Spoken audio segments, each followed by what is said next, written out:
अस्सलामुअलैकुम। क्लास 10 हम लोग आज एक्सरसाइज 4.3 का पहला क्वेश्चन कैसे सॉल्व करेंगे उसको देखेंगे।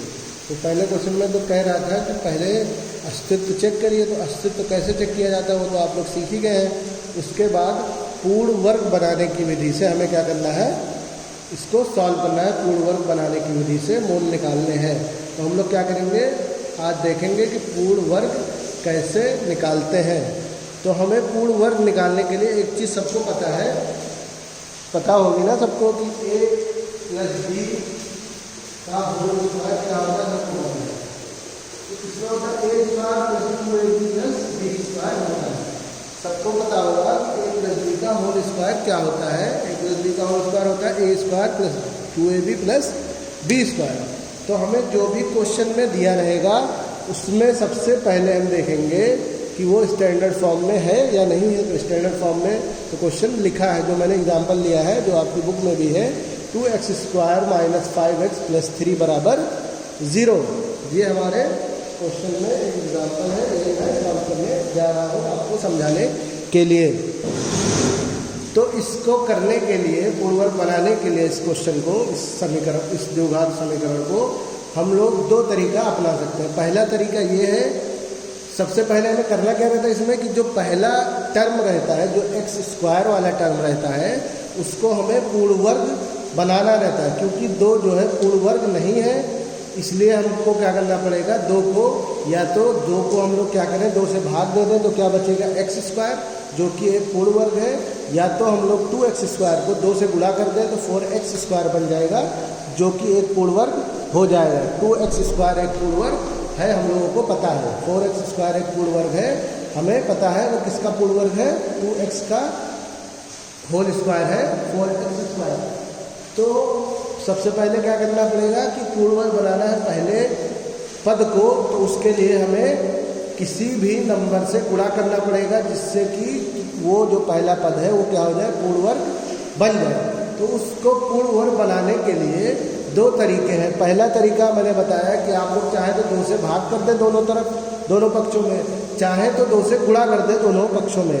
तो 2 से भाग जो करते हैं उसको करने पे हमारा क्वेश्चन थोड़ा सा कॉम्प्लिकेटेड हो जाता है, जिसको कहेंगे थोड़ा सा टफ हो जाता है। क्योंकि वहाँ पे हर जगह, हर में कुछ ना कुछ टर्म आ जाएगा, जिसकी वजह से हमें बार बार एलसीएम लेना पड़ेगा। तो हम लोग क्या करते हैं, सबसे आसान तरीका यही होता है कि हम लोग जो पहला पद है उसको हम लोग क्या करेंगे, किसी भी नंबर से गुणा कर देंगे, ताकि वो पहला पद जो है वो क्या हो जाए, हमारा पूर्ण वर्ग बन जाए।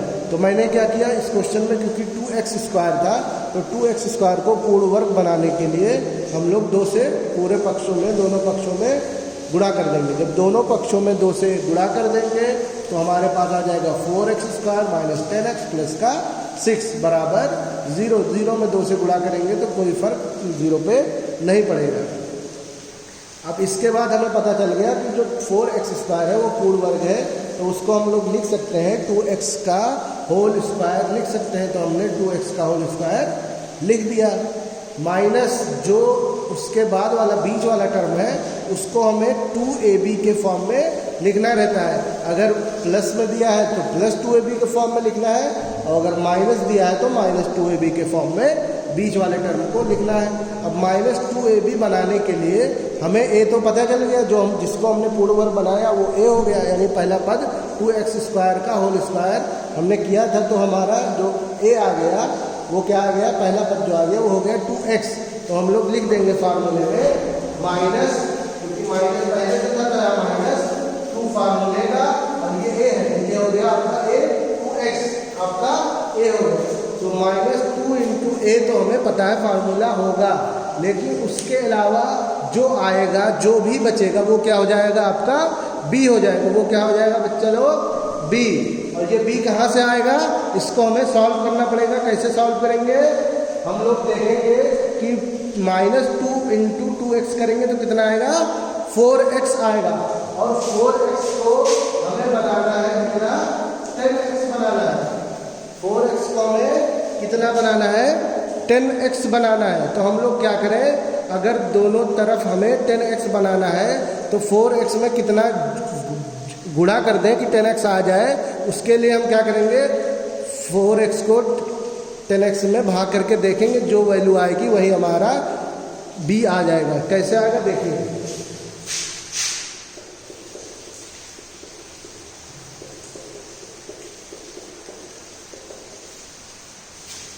जब हमने जो भी पहले b लिखा था, जो भी पहले मिडिल टर्म लिखा था, उसको हमने जो पहला टर्म आया है और जो फार्मूले का 2 है 2 इंटू ए से जब भाग कर देंगे तो हमारे पास क्या आ जाएगा, b आ जाएगा।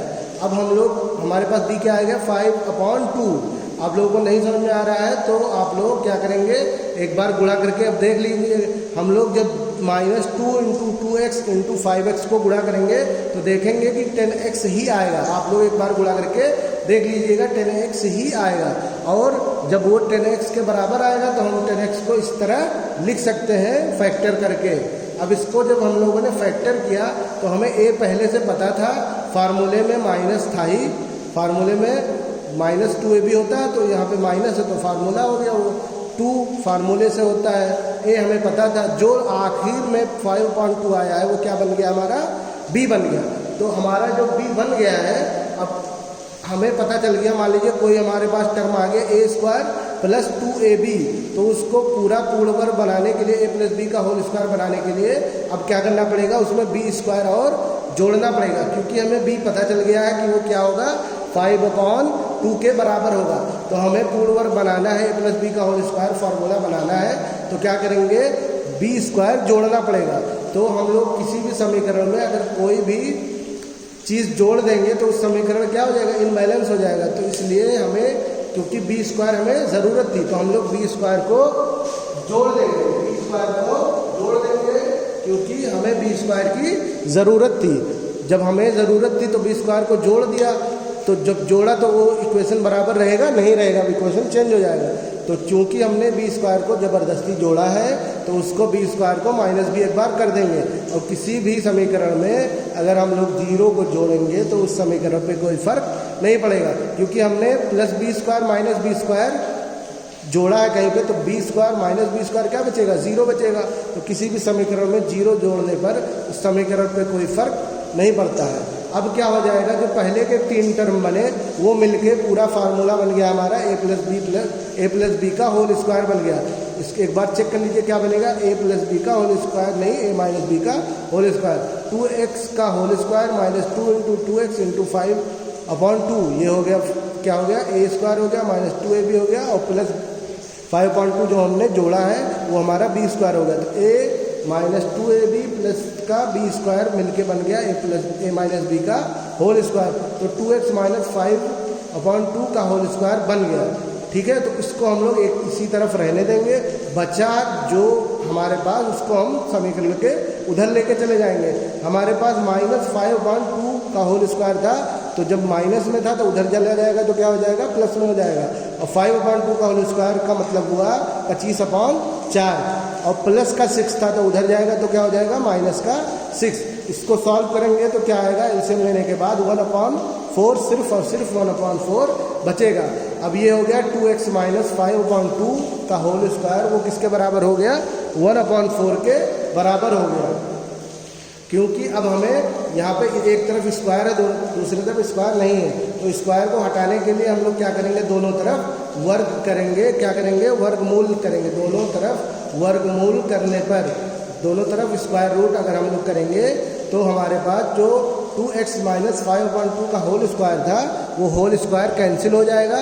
क्या बचेगा, 2x - 5/2 बराबर, जब 1/4 का हम लोग अंडर रूट करेंगे 1/4 का, तो एक प्लस वैल्यू आएगी, एक माइनस वैल्यू आएगी। जो प्लस वैल्यू आएगी वहाँ से हमें पहली वैल्यू मिल जाएगी x की, और जो माइनस वाली वैल्यू आएगी वहाँ से हमें x की दूसरी वैल्यू आ जाएगी, जो कि हमें क्वेश्चन में पूछा है कि मूल निकालिए। तो 2 मूल निकलेंगे, तो दोनों मूल हम लोगों ने अब निकाल लिया। हमें क्या करना है पूरे क्वेश्चन में, पूर्ण वर्ग बनाने वाले क्वेश्चन में, सबसे पहले पद को क्या बनाना है, पूर्ण वर्ग बनाना है। कैसे बनेगा, हमें गुणा करके बना सकते हैं, कोई चाहे तो भाग करके भी बना ले, लेकिन क्वेश्चन थोड़ा सा टफ हो जाएगा। तो हम लोग क्या करेंगे, गुणा करके पहले पद को पूर्ण वर्ग बना लेंगे। उसके बाद जो मिडिल टर्म दिया है उसको 2 इंटू ए के फॉर्म में लिखेंगे और बचेगा जो वो हो जाएगा आपका b। जो b आ गया उसको हम लोग एक बार जोड़ देंगे स्क्वायर करके और एक बार माइनस कर देंगे, ठीक है। जो स्क्वायर जब हम लोग जोड़ेंगे तो एक तरफ a प्लस बी का होल स्क्वायर बनेगा और बकिया जो चीज़ बचेगी उसको हम लोग समीकरण के दूसरी तरफ ले जाएंगे। उसके बाद लास्ट में हम लोग दोनों तरफ अंडर रूट कर देंगे, वहाँ से x की 2 वैल्यूज़ आ जाएंगी। जब अंडर रूट करेंगे तो जो समीकरण के दूसरे तरफ है राइट साइड में वो एक बार प्लस में होगा एक बार माइनस में होगा। प्लस में होगा तो x की वैल्यू कुछ और होगी, माइनस में होगा तो x की वैल्यू कुछ और होगी। तो उम्मीद है कि यहाँ पे आप लोगों को पहला क्वेश्चन अब समझ में आ गया एक्सरसाइज 4.3 का। तो आप लोग पहला क्वेश्चन एक्सरसाइज 4.3 का अब आसानी से कर सकते हैं। इस पहले क्वेश्चन में मैंने नहीं किया है, आप लोगों को क्या करना पड़ेगा, पहले कहा है कि चेक करिए कि अस्तित्व है कि नहीं। तो पहले मूल का अस्तित्व चेक करेंगे जैसे कल बताया था, उसके बाद पूर्ववर्ग बनाने की विधि से जो अभी बताया हूँ उस तरीके को आप लोग करके उस तरीके से करके आप लोग अब मूल निकाल सकते हैं।